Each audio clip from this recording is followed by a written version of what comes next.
Well, Nigel joins us with more. Nigel.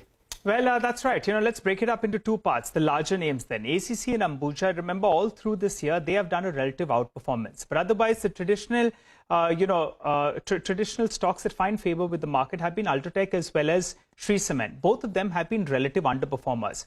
So for ACC and Ambuja, it seems that the street is now baking in. A new, more aggressive promoter comes in there. That's the Adani Group. And that's why, they'll be more aggressive in the market. Remember, they've been losing market share. So that's about ACC as well as Ambuja Cements. Actually, the stock prices performance in 2022 should come up for you.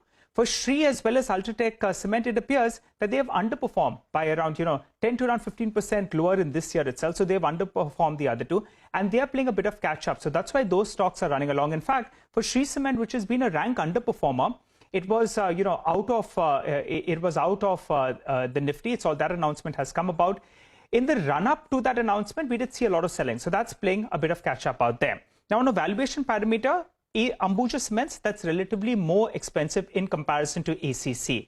But keep in mind, any kind of expansion is likely to come about from Ambuja Cements. And Ambuja Cements, the profitability is better than ACC. The problem for ACC, what the street understands, is that they have a bit of a limestone issue. Ultratech as well as Shree Cement, they've always traded at higher multiples in comparison to this group, and that's still the case. Now, 5 big reasons why, in fact, the street is getting optimistic on the cement industry. One is cement prices have been increased across the board, all across the country, north, east, in parts of south as well. I understand that in south, it could be a little difficult to push it through, but in north as well as east, it's likely to get pulled through. And Bidla Corp management, they indicated that demand is strong enough to absorb that. Pet coke prices are down by close to 25% domestically. International prices, pet coke prices are down far more. So that could result in 200 to 300 rupees per ton saving for Q3 FY23. So the street is baking in that Q2 FY23, it could be basing out or bottoming out of margins, and they could see a recovery from here as volumes pick up, pricing picks up, and input costs cools off.